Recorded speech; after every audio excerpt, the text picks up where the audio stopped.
Neat కోసం prepare అయ్యే పిల్లలు వాళ్ళు రాత్రి పగలు 24 గంటలు ప్రిపేర్ అవుతారు. వాళ్ళ టెన్షను, ఆ బైపీసీ పిల్లల బాధలు అయితే వర్ణనాతీతంగా ఉంటాయి.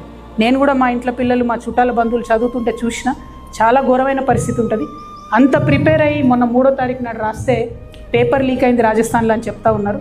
అంటే మామూలుగా 10 రూపాయలకు కొనే డైపర్ కూడా లీక్ కాదు, కానీ నీట్ పేపరు లీక్ అవ్వడం అన్నది చాలా దారుణం. అంటే ఎంత అపహాస్యం చేస్తున్నారు సంపూర్ణంగా విద్యా వ్యవస్థను అని చెప్పి మనం బాధపడే పరిస్థితి.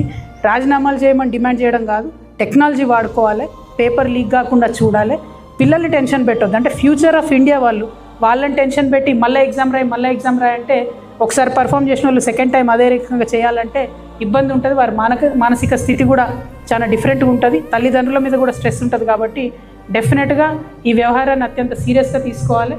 టెక్నాలజీ వాడుకొని పేపర్ లీక్ కాకుండా కేంద్ర ప్రభుత్వం చూడాలని చెప్పి మేము డిమాండ్ చేస్తూ ఉన్నాం.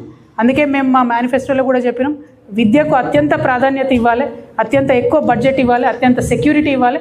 కానీ అది దేశంలో జరుగుతలేదు, రాష్ట్రంలో జరుగుతలేదు. ఈ విషయంలో మాత్రం సంపూర్ణంగా కేంద్ర ప్రభుత్వ వ్యవహారాన్ని మేము ఖండిస్తూ ఉన్నాం. Thank you.